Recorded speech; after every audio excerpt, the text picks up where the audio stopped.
साहेब आमचं एकच म्हणणं आहे की जिल्ह्याचे पालकमंत्री सार्वजनिक बांधकाम मंत्री राज्याचे 2 नंबरचे नेते रवींद्र चव्हाण साहेब असताना पालकमंत्र्यांना जिल्हाधिकाऱ्याला ऑन मीडिया कॅमेरा समोर घेऊन तापवावं लागतं. म्हणजे हे काम होत नाही, मी अनेक वेळा सांगून होत नाही. म्हणजे त्या पालकमंत्र्यांचा प्रशासनावर वचन नाही का, पहिला प्रश्न. आणि दुसरा प्रश्न माझा त्याला जोडून असा आहे की जिल्ह्याचे पालकमंत्री राज्याचे सार्वजनिक बांधकाम मंत्री असताना जिल्ह्यातल्या रस्त्यांची अवस्था दरवर्षी अतिशय दयनीय आहे. एप्रिल मध्ये केलेले रस्ते जून मध्ये उकडून जातात पूर्णपणे. सावंतवाडी पासून आंबोलीपर्यंत रस्ता असू दे किंवा कुडाळपासून वैभववाडीपर्यंत रस्ता असू दे, सगळ्या रस्त्यांची अवस्था तशी आहे. म्हणजे प्रशासनावर पालकमंत्र्यांचं वचक नाही का, याचं आपण स्पष्टीकरण द्यावं. नाही, प्रशासनावर पालकमंत्र्यांचा वचक आहे. एखाद्या घटनेमध्ये समजा अपेक्षित कार्यवाही झाली नाही तर आमच्या पालकमंत्र्यांनी हिंमत दाखवून अधिकाऱ्यांना सुद्धा स्पष्ट त्या ठिकाणी जाब विचारला आणि ती गोष्ट करायला लावली. आणि त्याचं तुम्ही हे बघितलातच की त्याची फलनिष्पत्तीकडे गेलाय तो विषय. अशा अनेक विषय होतात. दुसरा रस्त्यांचा विषय, जर सर तुम्ही माहिती घेतलात तर हजारो कोटींचे नवीन रस्ते आणि सगळं चांगलं हे आहे. अर्थात तुमचा दुसरा प्रश्न आहे काही रस्ते खराब होतात, थोडासा कंत्राटदाराचा दोष असू शकतो, त्या काही गोष्टी आम्ही मान्य करू. पण पालकमंत्री आणि सार्वजनिक बांधकाम मंत्री असल्यानंतर जिल्ह्यामध्ये कधी नव्हे एवढा सार्वजनिक बांधकामचा निधी आला. अनेक रस्ते पालकमंत्र्यांच्या घराकडे जाणाराच रस्ता दरवर्षी उघडतोय. पहिल्या वर्षी केला तो या वर्षीच्या एप्रिल, त्याच वर्षीच्या एप्रिल जून मध्ये उघडून गेला. या वर्षी केला तो पण त्यांच्या घराकडे जाणारा रस्ता, म्हणजे असू दे बनसवडे असू दे की केसरी चांगली बावड असू दे, सगळे रस्ते उघडून गेलेले आहेत. आणि तोच ब्लॅकलिस्ट केलं ना त्याला. नाही, तोच कॉन्ट्रॅक्ट पूर्ण भरलाय. माहिती घ्या, डाके नावाचा कॉन्ट्रॅक्टर पूर्ण ते काम भरलेलं आहे. जिल्ह्यात आता नाही ना, पण त्यानेच काम भरलेलं आहे.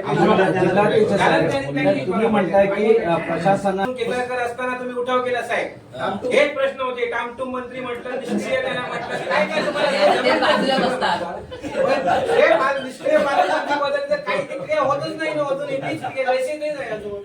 तुम्ही म्हणता कोट्यावधी रुपये सावंत साहेब कोट्यावधी रुपये येत आहेत. आता नवीन पर्यायी रस्त्यासाठी आंबोली पर्यायी रस्त्यासाठी काय 60 कोटी रुपये 70 कोटी रुपये खरोखरच आनंद आहे. पण हे पुन्हा रस्ते तसेच जर होत असतील तर हा पैसा जनतेचा वाया जातो. पत्रकार मित्रांनी चांगल्या केलेल्या गोष्टीचा एकदा त्यांचा आनंद आहे. रेल्वे स्टेशन चांगली झाली, असे काही वेगळे मार्ग याला साहेब रेल्वे स्टेशन झालं पण आतमध्ये लोक पावसात भिजत उभे राहतात. तुम्ही दीपक केसरकर म्हटलं की भाजपचे जिल्हाध्यक्ष प्रभाकर सावंत यांनी जे तुमच्या बैठकीत झालं त्या प्रेसला म्हटलं की महायुती आहे आणि महायुतीच निवडणूक राज्यात लढवणार आहे. त्यामुळे प्रभाकर सावंतांनी उगाच पुण्यामध्ये जो काय वाद असेल तो आपण समन्वयाने मिटवू. काय नेमकं याच्यावर आपली प्रतिक्रिया आहे? यातला असा विषय होता, वर्ष झाल्यानंतर जी प्रेस होती आणि त्या प्रेसमध्ये असं सरळ होतं की निवडणुका लढायला तुम्ही सिद्ध आहात का. मी असं म्हणालो की 918 बूथवर आमची तयारी झालेली आहे. मग निवडणुका महायुतीत होतील की कशात होतील? महायुतीत झाल्या तर महायुतीत, 16 झालं तर लढणार ना. मग असा तो विषय होता. त्यामुळे तो पत्रकारांच्या ह्याच्यातून लिहिण्यात ना पत्रकारांनी काही चुकीचं केलं नाही, काय प्रत्येकाने अर्थ वेगवेगळ्या काढला. म्हणजे तुम्ही सोबळाचा नारा दिला नाही, म्हणजे महायुतीतून चालत राहतो असं लोकसभेत.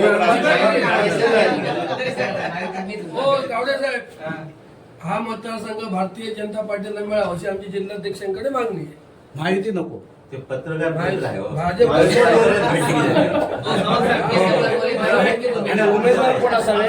उमेदवार भाजप आणि केसरकर आले तर ही पत्रकार तुमची पत्रकार परिषद आहे, त्यामुळे जिल्ह्यात मोठ्या प्रमाणात पाऊस झाला, नुकसान झालं, वीज वाहिन्यांचं नुकसान झालं, अनेक लोक मृत्यू पण तुमचे पालक दिसले नाही.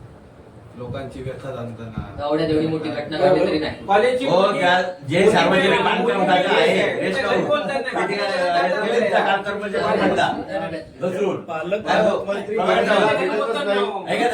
जे बांधकाम खात्याचे रेस्ट हाऊस आहे नेते आपले, त्यांचा तेली साहेबांचा कर्मचारी काल घसरून पडला, तिथे स्वच्छता नाही. रेस्ट आमची गोष्ट रेस्ट हाऊस नाही, पूर परिस्थितीबाबत पालकमंत्री पूर्ण सक्रिय होते. ओरोसला आणि इकडे सगळा जो पूर झाला त्या पुराच्या इथे ते पूर्ण म्हणजे जरी तुम्हाला काय इथे येऊन फोटो काढला नाही तरी आम्ही त्यांचे कार्यकर्ते म्हणून सगळेजण ऑनफिल्ड होतो. 6 अनुदान जे 5-5 हजाराचं मिळतं ते त्या आठवड्याभरात मिळालं. त्यानंतर सगळ्यांचे प्रस्ताव घेतले, शेतीचे प्रस्ताव घेतले आणि ते तातडीने वरती पाठवले. 108 काहीतरी प्रस्ताव होते, त्याचं हे पण आहे. त्यामुळे असं काही नाहीये. नाही, लोकांची भावना, जनभावना, पालकत्व स्वीकारणाऱ्या माणसाने पालकत्व या नात्याने एखाद्या घरावर जर आघात झाला असेल, अपघात घडला असेल, तर त्याला भेट देऊन त्यांचं सांत्वन करणं हे नैसर्गिक अधिकार आहे. अहो, त्यांच्या